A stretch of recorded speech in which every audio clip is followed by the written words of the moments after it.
Ce matin, et que rien ni personne ne soit pris de ta grâce, mais qu'au contraire, Seigneur, de ta grâce inonde nos cœurs, nos vies, et tous ceux qui vont écouter cette parole, que ce soit pour une seconde ou quelques minutes, tout entier, Seigneur, que ta grâce abonde et soit abonde dans leur vie, et que ta lumière les éclaire davantage, et leur montre sur la voie à suivre, le chemin qui conduit à la vie éternelle à tes côtés. Que toute la grâce intervienne. Au nom de Jésus-Christ de Nazareth. Amen. Amen, amen, amen. Gloire à Jésus. Alors nous allons lire 1 Samuel chapitre 31, versets 1 à 6. Et nous voulons voir ce matin, bien aimé, le piège du sentimentalisme, consanguin. Alors nous allons comprendre tout cela ce matin. Le piège du sentimentalisme consanguin, qu'est-ce que cela veut dire et surtout, qu'est-ce que cela implique pour toi et moi aujourd'hui? Qu'est-ce que le Seigneur veut nous inviter à faire à partir de cette parole ce matin? Nous allons lire 1 Samuel chapitre 31, verset 1 à 6. Il est écrit: les Philistins livrèrent bataille à Israël, et les hommes d'Israël prirent la fuite devant les Philistins et tombèrent morts sur la montagne de Gilboa. Les Philistins poursuivirent Saül et ses fils et tuèrent Jonathan, Abinadab et Malchishua, fils de Saül. L'effort du combat porta sur Saül. Les archers l'atteignirent et le blessèrent grièvement. Saül dit alors à celui qui portait ses armes: tire ton épée et m'en transperce, de peur que ces incirconcis ne viennent me percer et me faire subir leurs outrages. Celui qui portait ses armes ne voulut pas, car il était saisi de crainte. Et Saül prit son épée et se jeta dessus. Celui qui portait les armes de Saül, le voyant mort, se jeta aussi sur son épée et mourut avec lui. Ainsi périrent en même temps, dans cette journée, Saül et ses 3 fils, celui qui portait ses armes et tous ses gens. Gloire à Jésus. Alors, bien-aimés, nous voulons ce matin parler du piège du sentimentalisme. Alors, ici nous voyons Saül, le roi d'Israël, le tout premier roi d'Israël, qui a été tué au combat. Et avec lui ses 3 fils. Et parmi lesquels Jonathan, car c'est sur lui que nous allons porter notre attention ce matin pour comprendre le piège du sentimentalisme consanguin. Bien-aimé, Jonathan, est mort. Il est mort au combat. Il aurait pu éviter cette mort, bien-aimé. Alors, nous allons comprendre pourquoi il est mort ce matin. Mais si nous ne partons d'abord rapidement, toujours dans le même livre de 1 Samuel chapitre 23, on va lire les versets 15 jusqu'au verset 18 pour mieux comprendre ce que nous allons lire tout à l'heure. David, voyant Saül en marche pour attenter à sa vie, se tint au désert de Ziph, dans la forêt. Ce fut alors que Jonathan, fils de Saül, se leva et alla vers David dans la forêt. Il fortifia sa confiance en Dieu et lui dit, ne crains rien, car la main de Saül, mon père, ne t'atteindra pas. Tu régneras sur Israël et moi je serai au second rang près de toi. Saül, mon père, le sait bien aussi. Ils firent tous deux alliance devant l'Éternel et David resta dans la forêt et Jonathan s'en alla chez lui. Bien aimé, cet épisode nous montre que Jonathan avait compris, malgré le fait qu'il soit le fils de Saül, le premier roi, Jonathan avait compris que celui à qui devait revenir la royauté, celui qui devait reprendre la royauté et la domination sur Israël, c'était David. Il avait compris que son père avait été honni de Dieu, son père avait été rejeté par Dieu et que l'amour et le choix de Dieu s'étaient maintenant portés sur David. Jonathan avait compris ça, bien aimé. En voyant les agissements de son père, en voyant la désobéissance de son père, en voyant le mauvais comportement de son père, Jonathan avait compris que son père avait déjà été rejeté par Dieu et avait choisi un autre à la place pour régner. Et ce autre-là n'était rien d'autre que David. Jonathan, ayant compris cela, et parce qu'il avait aussi apprécié et aimé David, il a déclaré que Jonathan s'était attaché à David comme son âme. Jonathan avait vu en David comme son autre frère. Donc il s'était attaché à David au point de créer avec David un lien d'âme. Donc pour Jonathan, David était comme son frère. David était son frère. Donc il pouvait se fier à lui, se confier à lui et marcher avec lui sans crainte. Parce qu'il avait compris que David était l'homme selon Dieu, l'homme que Dieu avait choisi à la part de son père et que c'est lui qui devait succéder. Mais au-delà du fait que David devait prendre la place de roi, Jonathan aimait véritablement, sincèrement David. Au point que parfois il déjouait il déjouait les pièges que son père Saül tendait à David. Alors, bien à ce moment-là, nous comprenons par là que Jonathan n'était pas dupe, Jonathan n'était pas aveugle. Jonathan avait très vite compris que David devait absolument succéder à son père. Mais il avait aussi compris sa place. Il n'avait pas cherché à rivaliser avec David. Il avait compris que David avait été choisi par Dieu et que personne ne pouvait lutter avec David, donc personne ne pouvait lutter avec Dieu. Car le choix de Dieu, on ne peut pas le combattre victorieusement. Tu ne peux pas combattre le choix de Dieu et gagner, ce n'est pas possible. La meilleure chose que tu puisses faire, c'est de prendre et de comprendre la place que tu peux maintenant avoir auprès de celui qui a déjà été choisi par Dieu. Mais si tu cherches à combattre loin de Dieu, si tu cherches à combattre celui que Dieu a déjà choisi et établi, mon frère, ma soeur, c'est toi qui en subiras les conséquences. Parce que, bien aimé, on ne touche pas à loin de Dieu. David déjà même lui-même avait compris ça. Alors, à l'époque où Saül avait été oint par l'Éternel, alors la grâce de la parole de Dieu était sur Saül. Même lorsqu'il avait été rejeté par Dieu, il était toujours loin de Dieu. L'onction de Dieu était toujours sur lui. Au point que David n'a même pas osé porter sa main sur le roi Saül, même s'il en avait des occasions et des occasions ne manquaient pas. À plusieurs reprises, David a montré à Saül qu'il pouvait le tuer, mais il ne l'a jamais fait. Pourquoi? Parce que David avait compris qu'on ne touche pas à l'eau de Dieu, même s'il est déjà disqualifié. Mon frère, tu dois savoir une chose importante. Ne touche pas à loin de Dieu. Même si il est en déphasage avec son Dieu. Même si il est en train de faire des choses bizarres. Mon frère, ma soeur, je te conseille de ne pas toucher à loin de Dieu. Lui-même rendra compte à son Dieu. Mais toi, fais de ta bouche mieux. Prie pour loin de Dieu pour qu'il revienne sur le bon chemin. Mais si tu te lèves pour murmurer, critiquer, ou encore pour mettre des commérages sur le loin de Dieu, mon frère, c'est en train de ramasser la colère de Dieu sur toi pour rien. C'est juste un conseil que moi je donne ce matin. non pas pour encourager le désordre. Non, non, non, non, non. Mais tu dois comprendre, tu dois avoir la sagesse et le discernement pour comprendre que loin de Dieu, reste loin de Dieu. Quelle que soit sa condition, quel que soit ce qu'il dit, quel que soit ce qu'il traverse, quel que soit ses défauts, l'homme de Dieu reste toujours l'homme de Dieu. Si tu cherches à le combattre, si tu cherches à le ridiculiser, si tu cherches à le minimiser, si tu cherches à jeter la honte sur lui, mon frère, sache que tout cela se retournera contre toi au moment venu. Car la Bible déclare, ne touchez pas à mes poings. Je lui dis, ne touchez pas à mes poings. Ce n'est pas à toi de faire justice à la part de Dieu. Non. Si loin de Dieu s'est trompé, ce n'est pas à toi de te lever pour aller crier à gauche, à droite sur toutes les toits qu'il est ceci, il est cela. Non, bien aimé, tu es en train de creuser ta propre tombe. Oui, loin de Dieu peut être relevé par le Dieu lui-même. Qui sait? Même s'il est tombé, son Dieu qui l'a établi peut le relever de là où il est tombé. Maintenant, quand tu vas venir dans tout ça, quoi, tu vas rien gagner si seulement la colère de Dieu sur toi. Car Dieu lui-même a dit, ne touchez pas à mes poings.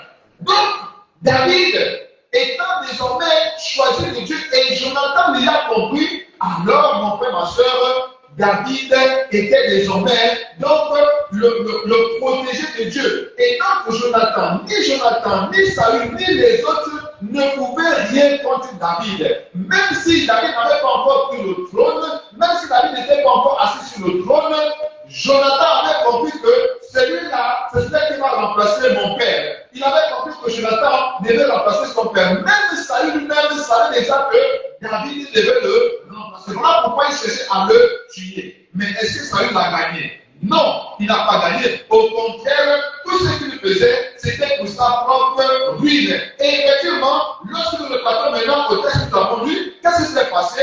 Quand Saül est parti en guerre avec ses fils, avec lui, il est mort. Et lui-même et ses trois fils, ils ont été exterminés. Donc la maison de Saül a été exterminée. Bien aimé, comprendre une chose.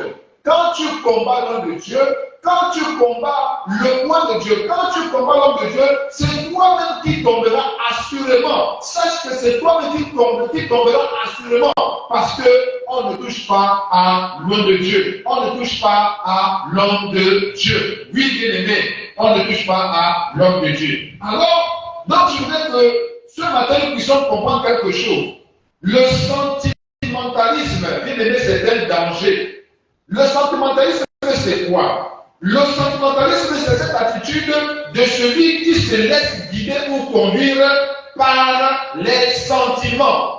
Je reprends pour dire que le sentimentalisme, c'est cette attitude, cette tendance exacerbée à privilégier les sentiments au lieu de la réflexion. C'est cette attitude qui consiste à privilégier les sentiments ou encore à privilégier la chair au lieu de privilégier le discernement. Le sentimentalisme, c'est cet attachement que l'on a vis-à-vis des autres sans pourtant exercer le discernement, sans pourtant tenir compte des avertissements de Dieu, sans pourtant tenir compte de la voix de Dieu, sans pourtant tenir compte de la vérité. Bien aimé, beaucoup malheureusement sont conduits par les sentiments. Beaucoup malheureusement sont caractérisés par le sentimentalisme.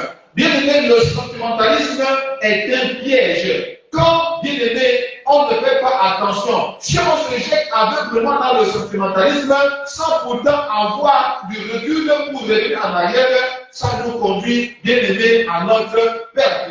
Voilà pourquoi, bien aimé, nous allons comprendre ce matin que le sentimentalisme est un piège, surtout le sentimentalisme consanguin.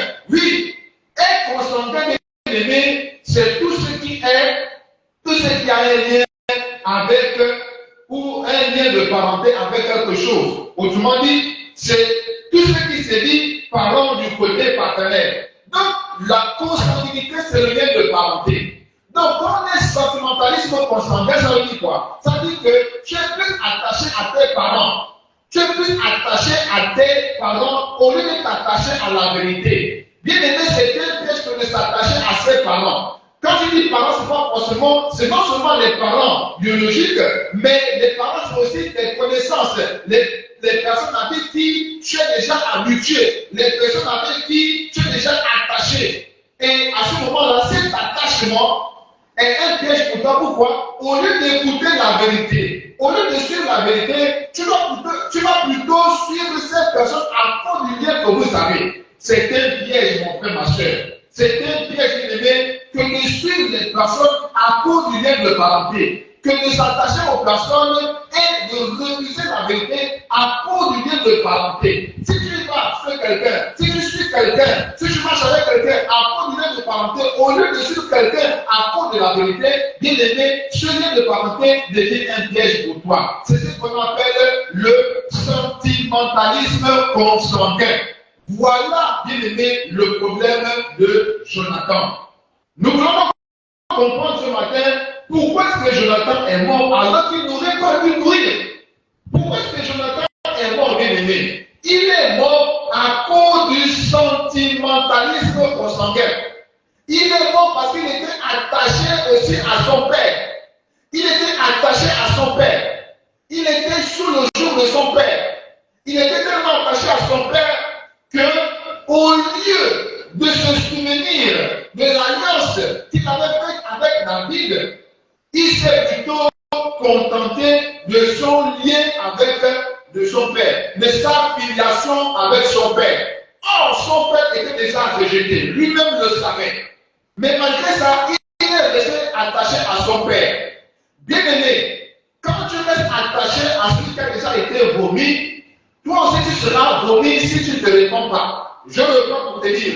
Quand tu restes attaché à celui qui a déjà été vomi, à celui qui a déjà été rejeté par le Seigneur, quand tu restes attaché à cette personne, bien aimé, à cause du lien de parenté, à cause du lien d'amitié, bien aimé, tant que la personne a déjà été vomi, tant que la personne a déjà été rejetée par le Seigneur, quel que soit le degré d'attachement que tu dois avoir avec cette personne, détache-toi, bien aimé. Pourquoi? Parce qu'elle a déjà été vomi. Mais si tu restes attaché à cette personne, à cause du lien de parenté, mon frère, tu vas te perdre en même temps que cette même personne. La preuve est là. Lorsque Saül, rejeté par le Dieu de l'univers, rejeté par l'Éternel, est allé en guerre, Jonathan, son fils, qui était avec lui en guerre, il est mort avec son père. Pourquoi est-ce que Jonathan est mort? Il est mort à cause du lien de parenté. Il est mort parce qu'il était attaché à son père. Il est mort à cause de ce lien de filiation, à cause du sentimentalisme. Il n'a pas mis en exergue, il n'a pas considéré l'alliance qu'il avait déjà avec David. Qu'est-ce qu'ils ont dit? Regardez, ils firent tous deux alliance devant l'Éternel. David et Jonathan, écoutez, ils ont fait alliance. Que David devait régner et lui, Jonathan, devait être son second. C'était ça l'alliance qu'ils avaient conclue. Et en dehors de ça, et pourtant Jonathan avait de l'affection pour David. Mais pourquoi est-ce qu'il n'a pas réussi à partir avec David? Pourquoi s'il est resté avec son père? C'est parce qu'il avait encore ce lien d'attache avec son père. C'est parce qu'il s'est dit, ah, après tout, c'est quand même mon père. Je ne peux pas abandonner mon père pour aller avec un autre. Bien aimé, cette attitude-là condamnera beaucoup. Cette attitude-là va détruire beaucoup de gens qui tenaient sur la terre. Cette attitude-là va condamner beaucoup de ceux qui s'appellent les chrétiens aujourd'hui. Il y a quelqu'un qui sont avec des pasteurs, il y a quelqu'un qui sont avec des hommes de Dieu, juste par le lien de parenté, juste parce qu'ils sont parents. Et ils jugent ces personnes-là, alors que ces personnes-là ne sont pas avec Dieu, alors que ces personnes-là ont déjà été rejetées par Dieu. Bien aimé, tant que tu restes avec celui-là qui a déjà été rejeté par Dieu, à cause de votre lien de parenté, tu mourras avec cette personne-là. Si tu ne te réponds pas, tu mourras, bien aimé. Tu mourras, bien aimé. Pourquoi? Parce que on doit être loyal à la vérité et non à l'amitié. On doit être loyal à la vérité et non à la parenté. Je vais dire ceci. Il faut être loyal à la vérité et non à la parenté. Même si c'est ton parent, mais tant qu'il est à côté de la plaque, va t'attacher à celui qui est dans la vérité. C'est ça, bien aimé, que nous devons comprendre ce matin.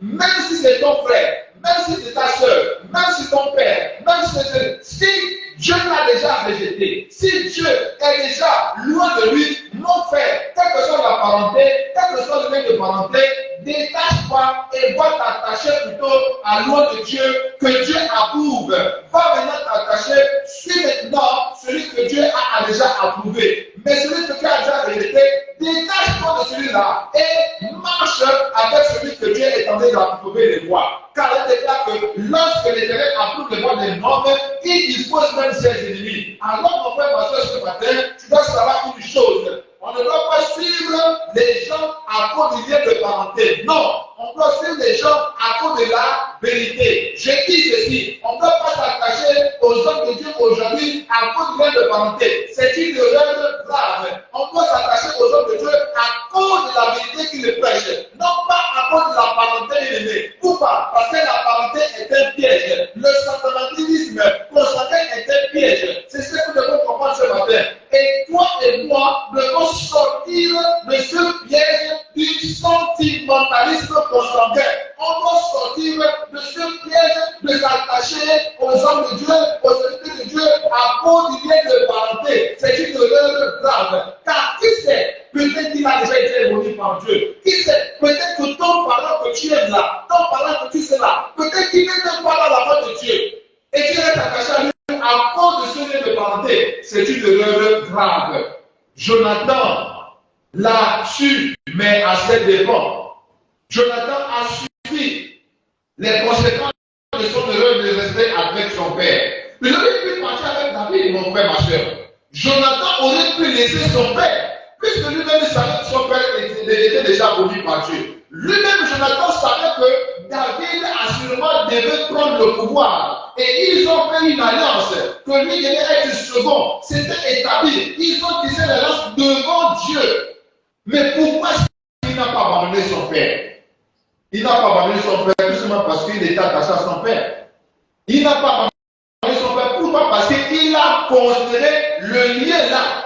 Au lieu de considérer le lien d'amitié qu'il avait déjà avec David, mais surtout, au lieu de considérer l'onction qui était désormais sur David, il a considéré le lien de parenté qu'il avait avec son père. Il a considéré sa filiation avec son père. Et qu'est-ce qui s'est passé? Il en a payé le prix. Mais c'est le prix de sa vie. Il a payé au prix de sa vie. Jonathan est mort à cause du lien de parenté. Jonathan est mort à cause du sentimentalisme. Oui, bien-aimé. Si nous entrons en profondeur, bien-aimé, et je vais parler à un homme ce matin, je vais parler à une femme ce matin, tu dois faire attention à tes attaches, tu dois faire attention aux liens que tu as déjà tissés avec les hommes à gauche, à droite. Je suis en train de parler à un homme qui est attaché à une femme. Je suis en train de parler à une femme qui est attachée à un homme, alors que ce n'est pas ton mari, alors que ce n'est pas ta femme. À cause de ce lien-là, tu restes dans l'abomination. À cause de ce lien-là, tu restes dans la désobéissance. Alors que tu sais que ce n'est pas ta femme, alors que tu sais que ce n'est pas ton mari, et tu restes dans ce lien-là. Pourquoi? Parce que tu considères les intérêts que tu as derrière ce lien-là. La vérité aujourd'hui te dit que tu vas te détacher de cela. La vérité te dit que tu dois te séparer de cet homme, de cette femme. Mais tu ne veux pas écouter parce que tu considères les avantages que tu as sur le plan social. Tu considères plus ces avantages au lieu de considérer la vérité. Je vais te dire ce matin, mon frère, ma soeur, je vais te dire ce matin que c'est une grave erreur que tu es en train de commettre. Sépare-toi de cet homme. Sépare-toi de cette femme. Parce que ce n'est pas ton homme, ce n'est pas ton mari, ce n'est pas ta femme. Sépare-toi. Sépare-toi avant qu'il ne soit trop tard. Car ce lien-là va te conduire à la mort. Ce lien-là que tu entretiens, alors que tu sais au fond de toi que tu n'as pas ta place là, alors sépare-toi maintenant. Sépare-toi maintenant. Sépare-toi maintenant avant qu'il ne soit trop tard. Car toi-même au fond, tu sais que la relation dans laquelle tu es ne vient pas de Dieu. Dieu ne te reconnaît pas dans cette relation-là. Alors détache-toi maintenant. Détache-toi maintenant. Détache-toi de ces liens. et suis ta route maintenant. Tu as déjà tout ce que tu peux avoir maintenant. Alors sors de cette relation-là et cherche maintenant ta route. Ne vois pas la considération sociale que tu as à cause de ce nom-là. Non, ne regarde pas ce nom-là qui te donne de la considération sociale, qui te donne de l'importance sur le plan social. Ne vois pas ces choses-là. Non, vois plutôt la vérité qui est à franchir. Viens à la vérité qui est Jésus et donne-toi à Jésus. Détache-toi de ces liens, car toi-même tu sais au fond de toi que ce n'est pas ta place. Tu le sais. Tu sais très bien que ce n'est pas ta place. Mais tu t'entêtes malgré tout à cause des avantages que tu as. Laisse-moi te dire aujourd'hui, c'est Jésus qui te dit ce matin, sors de là avant qu'il ne soit trop tard. Dieu a conçu un homme pour une femme pour un homme. Pas deux femmes pour un homme, non. Pas un homme pour deux femmes, non. Pas un homme pour 3, 4, 5 femmes, non. Pas 5, 4, 6 femmes pour un homme, non. Dieu a conçu un homme pour une femme. Voilà le plan de Dieu. Donc, toi qui sais que tu es la deuxième femme, la troisième femme, la quatrième femme pour un homme, toi qui sais ça, sors de là maintenant. Car malgré les avantages que tu as, ton chemin, c'est l'enfer. Tu es sur le chemin de l'enfer. Oui, bien aimé, ton attachement là n'est pas différent de l'attachement de Jonathan. Jonathan était attaché à son père. Malgré le fait qu'il savait que son père était vomi, rejeté par Dieu. Malgré le fait qu'il savait que David devait récupérer le pouvoir et que lui devait être dans la seconde place. Ils ont fait la place. Malgré le fait qu'il ait su cela, malgré le fait qu'il savait cela, il n'a pas réussi à s'attacher à David pour le suivre. Il n'a pas décidé, il n'a pas pris la décision d'abandonner les privilèges en tant que fils de roi pour aller dans le matin avec David. Il n'a pas payé ce prix-là parce qu'il a certainement considéré son statut de fils de roi. Il pensait que son père devait mourir, lui devait rester, et puis David devait venir prendre le pouvoir, et puis il restait. Non, bien aimé, toute élévation a un prix. Jonathan n'a pas su payer le prix d'abandonner son statut de fils de roi pour suivre David. Comment peux-tu être élevé si tu ne peux pas payer le prix de cette élévation? Comment peux-tu être reconnu sur le plan national et international si tu ne peux pas payer le prix qui sous-entend cette élévation-là? Alors ce matin, je te prie de considérer ces paroles. Je te prie de considérer ces paroles.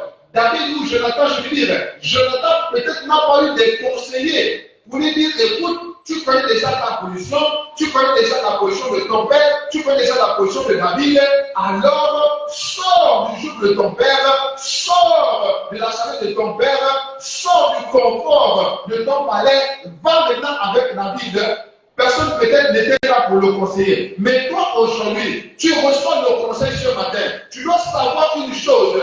Tant que tu ne sors pas de ton confort pour aller maintenant payer le prix de ta future élévation, alors tu perdras non seulement ce que tu veux conserver aujourd'hui, car il a déclaré que celui qui cherchera à préserver sa vie la perdra. Oui, bien aimé, tant que tu cherches à préserver ce que tu veux préserver là, à cause de ta relation, tu vas tout perdre. Tu vas non seulement perdre ta vie, mais tu vas aussi perdre tout ce que tu peux conserver aujourd'hui à cause de cette relation que Dieu n'approuve pas. Mon conseil ce matin, mon frère, ma soeur, c'est que tu sors de là. Si tu veux réellement préserver ce que tu as déjà là, sors de cette relation.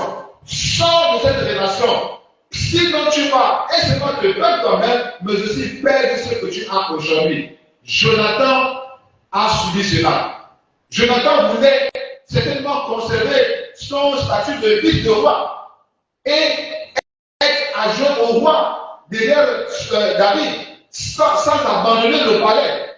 Il a peut-être voulu faire ce plan-là, mais malheureusement, il n'a pas réussi son plan. Il est mort. Il est mort, bien aimé. Alors, pour dire que le sentimentalisme est un piège. Le sentimentalisme a des conséquences. Le sentimentalisme a des conséquences. Le sentimentalisme a des conséquences.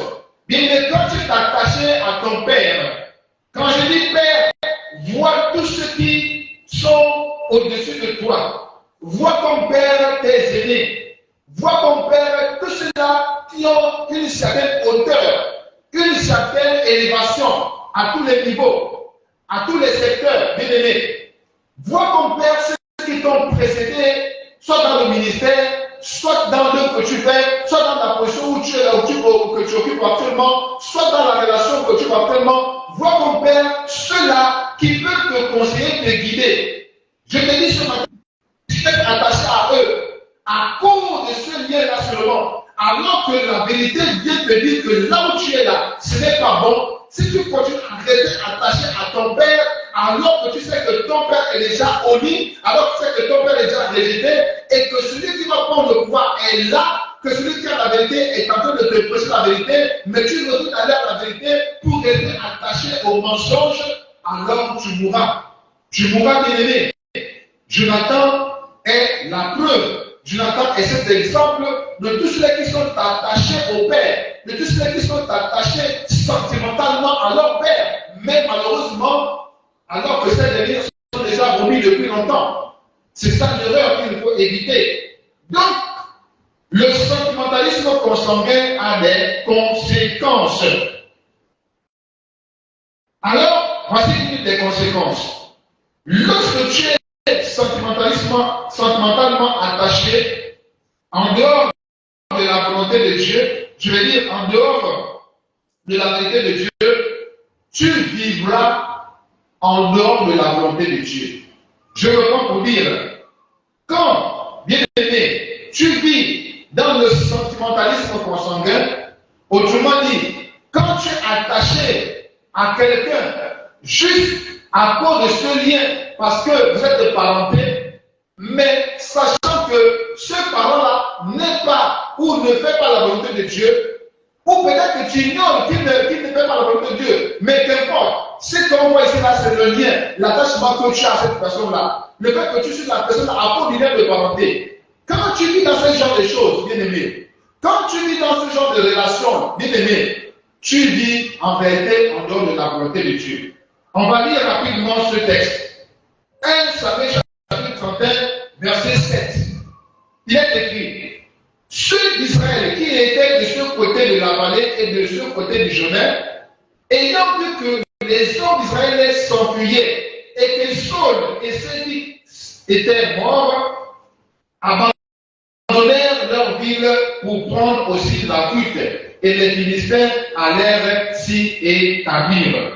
Bien aimé, ici nous voyons que lorsque Israël a été attaqué et que Saul et ses fils et tous ceux qui étaient dans cette ville-là fuyaient, les autres ont aussi fui et du coup ils ont abandonné la ville. Et les Philistins, les ennemis, sont venus récupérer la ville.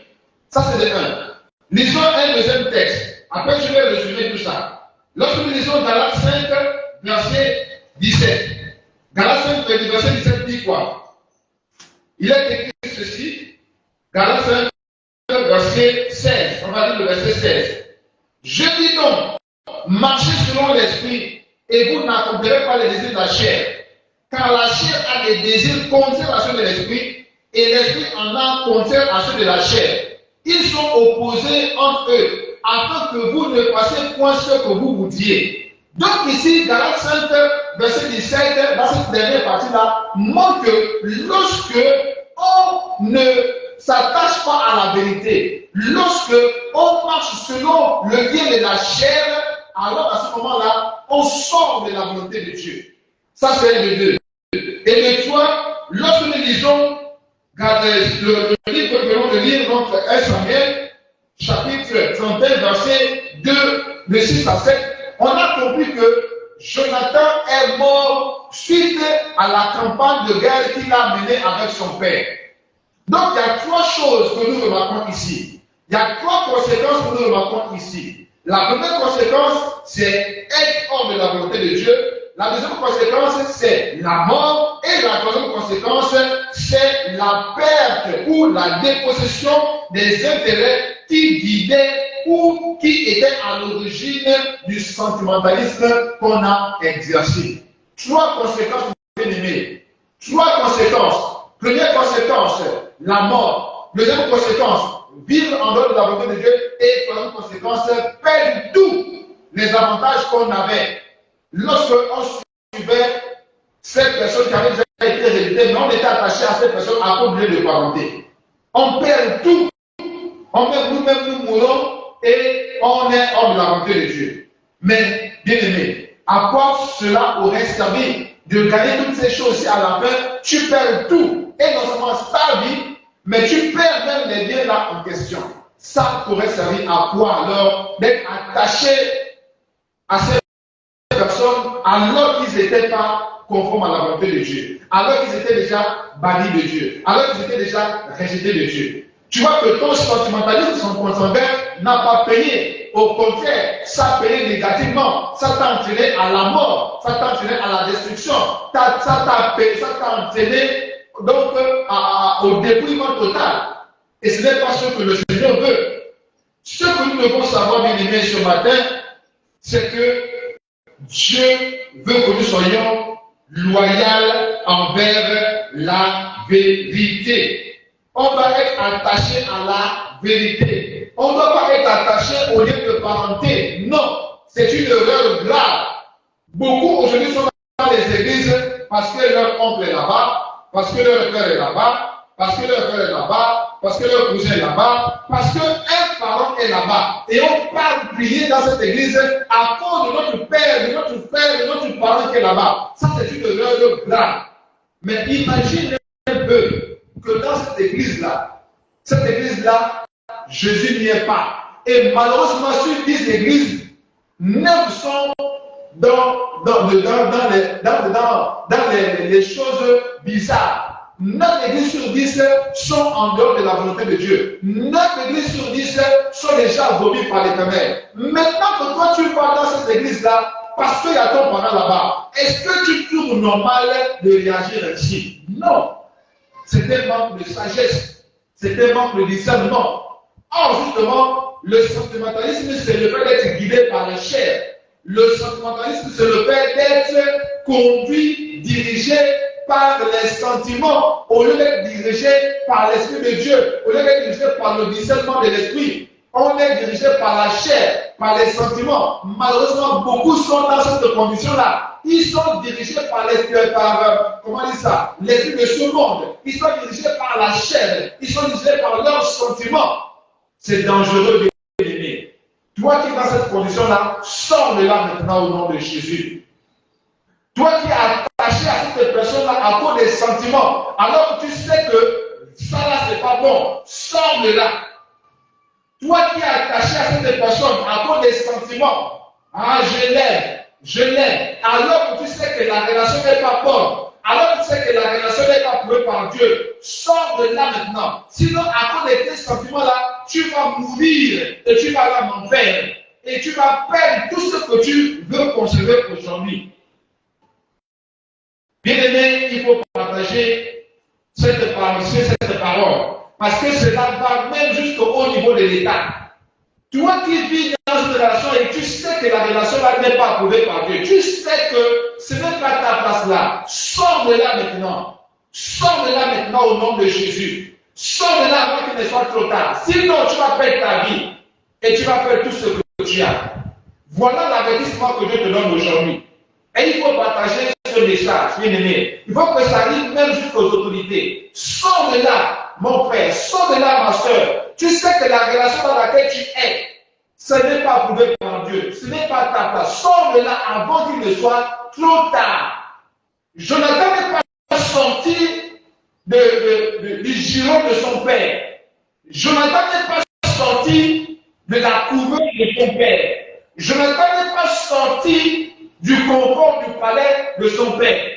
Il a voulu rester dans le palais en attendant que David vienne prendre la place de roi. C'était ça son erreur.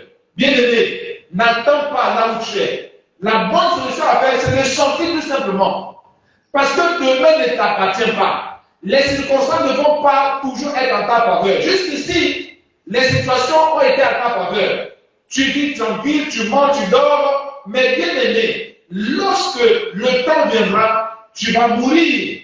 Jonathan est mort parce qu'il n'a pas réussi à sortir du giron de son père. Il n'a pas réussi à se rebeller devant son père pour suivre la vérité. Oui, bien aimé, la rébellion devant notre autorité, tant que cela est apparu de la vérité, est approuvée par Dieu. Oui, tu peux te révéler, tu peux sortir, tu peux briser ce lien-là à cause de la vérité, quel que soit le prix de l'aimer. Mais si tu restes dans cette relation alors que le Seigneur n'est pas avec toi, alors que le Seigneur n'approuve pas cette relation-là, bien-aimé, tu mourras. Tu mourras, bien-aimé.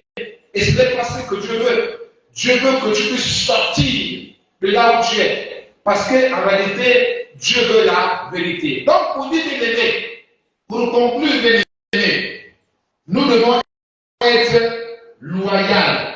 Toi, tu dois être loyal. Moi, je dois être loyal. Soyons des hommes et des femmes loyaux envers la vérité, non pas envers la parenté.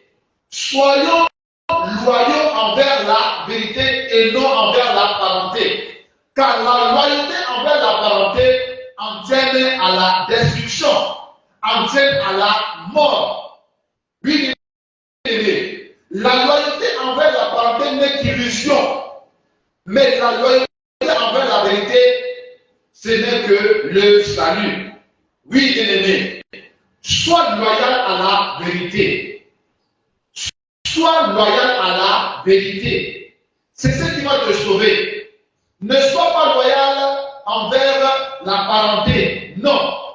Quand tu as entendu la vérité, malgré le lien de parenté que tu avais avec tel ou tel, sors de ce lien, sors de cette relation, brise ça, sors de là, détache-toi et attache-toi à la vérité. Car c'est la vérité qui affranchit, car c'est la vérité qui sauve. Oui, bien-aimé, c'est cela, c'est la vérité qui sauve. Ce n'est pas la parenté qui sauve. Ce n'est pas ton parent qui peut te sauver. Celui qui peut te sauver, c'est la vérité. Et la vérité, c'est qui? La vérité, c'est Jésus. La vérité, que malheur à celui qui se confie en l'homme. Malheur à celui qui se confie en l'homme. Mais béni soit celui qui se confie en l'Éternel. L'Éternel, c'est la vérité, bien-aimé. Béni soit celui qui se confie en l'Éternel. Béni celui qui se confie en l'Éternel. La vérité, toi, confie ton sort à l'Éternel et il agira. Fais de l'Éternel l'église et il accompagnera ce que ton cœur désire. Donc, le salut ne vient que par Dieu. Et il peut utiliser les hommes pour cela. Voilà pourquoi tu dois discerner les hommes avec qui tu es attaché. Tu dois discerner les hommes que tu es en train de suivre. Parce que si ces hommes ont pour père le diable, mais tu vas être perdu avec eux. Oui, bien-aimé, Jean chapitre 8, verset 44, Jésus pouvait déjà dire, vous avez pour père le diable et vous faites la volonté de votre père. Et il représente la vérité. Il représente de reconnaître Jésus comme le Messie envoyé par Dieu pour sauver Israël et donc l'humanité tout entière. Ils ont préféré rester attachés aux coutumes, à leurs coutumes de leur père, de leurs ancêtres, au lieu de s'attacher à la vérité qui était Jésus en chair devant eux. Alors, mon frère, ma soeur, tu dois comprendre que si tu restes attaché au mensonge, si tu restes attaché à la chair, donc à tes sentiments, tu te perds. Nous ne devons pas nous fier à nos sentiments. On doit plutôt se fier à l'Esprit de Dieu qui est en nous. On doit avoir le discernement.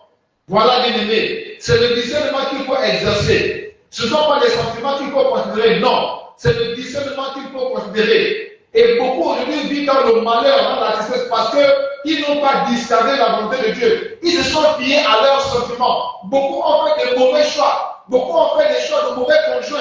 Pourquoi? Parce qu'ils sont fiés à leurs sentiments. Au lieu de se fier à la volonté de Dieu, au lieu de se fier au discernement, au lieu de se fier aux avertissements que Dieu leur a donnés, ils se sont plutôt fiés à leurs sentiments.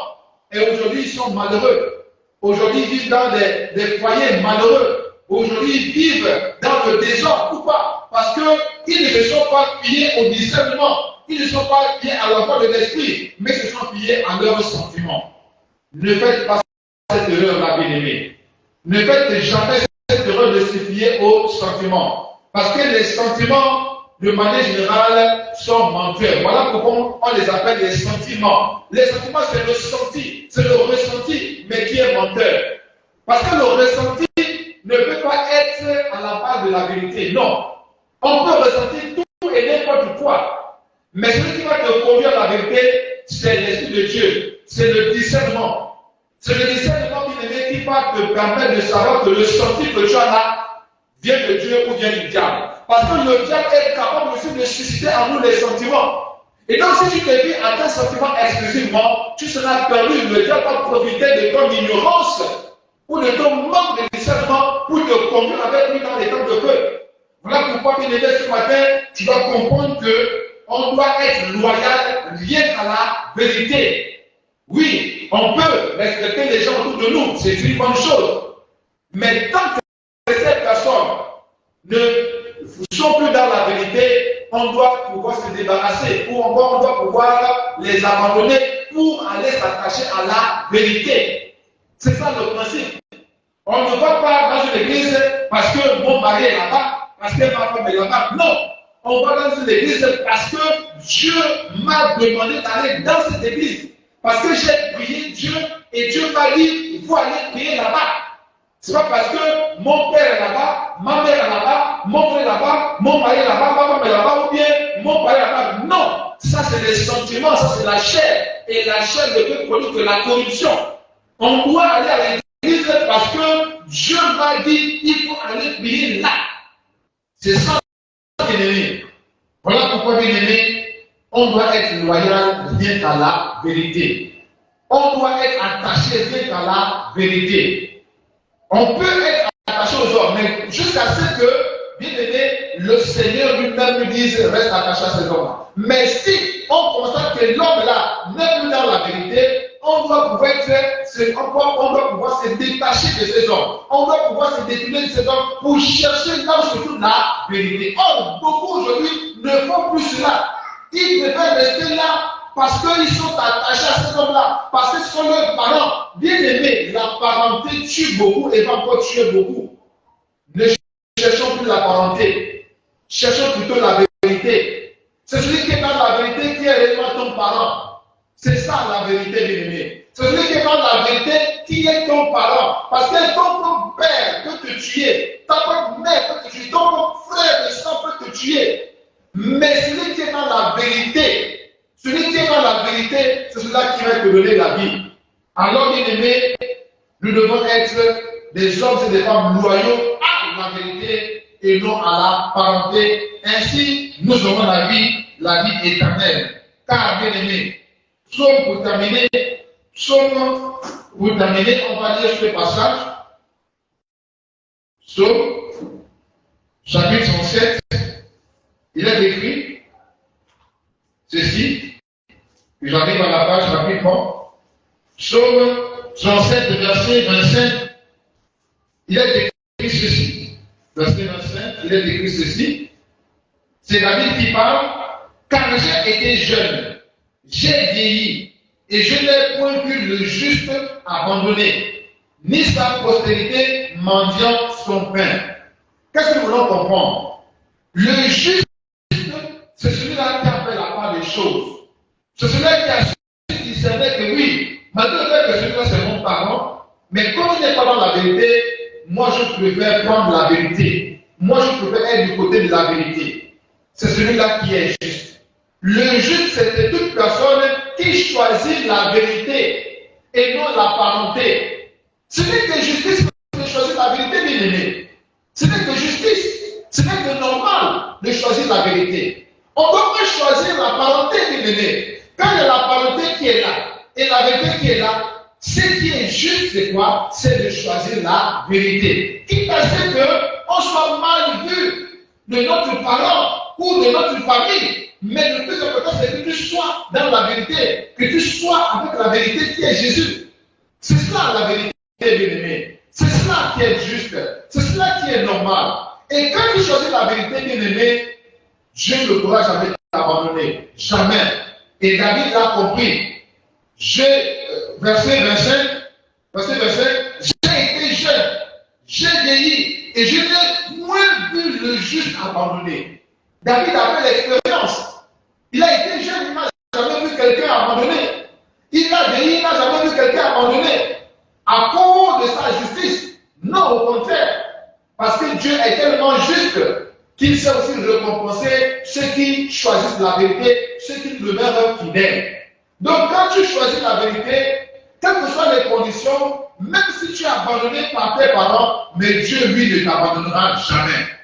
Oui, choisissons la vérité, quel que soit le prix, choisissons la vérité, car la vérité c'est Jésus, et Jésus ne pourra jamais t'abandonner. Les hommes pourront t'abandonner, la femme pourra t'abandonner, le mari pourra t'abandonner, les enfants pourront t'abandonner, les amis pourront t'abandonner, mais Jésus ne pourra jamais t'abandonner. Tant que tu vis dans la justice et que tu vis selon ses préceptes, il ne t'abandonnera jamais. Même quand tout le monde pourra abandonner, lui restera toujours avec toi. Qu'est-ce qui est plus important? Être entouré de beaucoup de gens et ne pas être avec Dieu, ou bien être avec Dieu et être abandonné par les parents, par les amis, par son entourage. Moi, mon choix est déjà fait. Moi, je préfère être avec Dieu, même si je suis abandonné par mes amis, par mes parents, par mes proches. Parce que aucun de mes proches ne pourra me sauver devant la colère de Dieu. Aucun de mes parents ne pourra me sauver devant la colère de Dieu. Le seul qui soit capable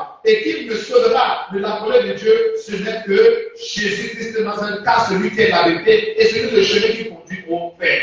Alors choisissons la vérité, soyons loyaux devant la vérité, soyons loyaux à la vérité et à la vérité seule, et c'est alors que nous aurons la vie éternelle. Un jour, je termine avec ce témoignage. J'étais encore jeune et moi je partais en course avec ma grand-mère. Alors, là-bas, il y avait un homme qui avait décidé d'abattre un palmier. Et les branches de son palmier étaient venues tomber dans la plantation de canne à sucre parce que ma grand-mère faisait la plantation de canne à sucre. Et les branches sont venues sur les cannes à sucre. Alors c'est comme ça que ma grand-mère, ayant vu cela, a commencé à saccager le palmier d'autrui, le palmier de cet homme. La personne n'était pas là. Mais un jour, lorsque la personne est venue pour réclamer son palmier, ma grand-mère s'était fâchée. Et elle m'avait pris à témoin, disant que non, le palmier a écrasé ses cannes à sucre. Ce qui n'était pas vrai. Ce qui n'était pas vrai. Et moi, j'avais décidé de témoigner en faveur de la vérité. J'avais dit non, le palmier serait tombé sur les cannes, mais les cannes ne sont pas brisées. Les branches de palmier n'ont pas fait du tort à ces cannes. Bien aimé, j'avais pris partie de la vérité, parce que c'était ça la vérité. C'est vrai, ma grand-mère s'était fâchée, ma grand-mère m'avait insulté de tous les noms, m'avait traité de tout de rien, mais au moins j'avais pris partie de la vérité. Et c'est ce qui m'a sauvé, bien aimé. Peut-être que ce que je dis aujourd'hui, c'est à cause de cette vérité que j'avais pris partie. J'avais pris partie de la vérité, bien aimé. Voilà pourquoi David dit, j'ai été jeune, j'ai vieilli, et je l'ai vu le juste abandonné. Je n'ai point vu le juste abandonné, ni sa postérité mendiant son pain. Quand tu choisiras la vérité, bien-aimé, quand tu prendras partie de la vérité, quand tu seras en faveur de la vérité, pour la défendre, tu seras toujours défendu. Tu seras toujours défendu par l'Éternel et tu ne seras jamais abandonné. Alors, choisissons la vérité et marchons avec la vérité, pour la vérité, et alors nous aurons la vie éternelle. Alléluia. Que le Seigneur bénisse sa parole et qu'il nous aide chaque jour à marcher sur la vérité. Gloire à Jésus. Gloire à Jésus. Gloire à Jésus.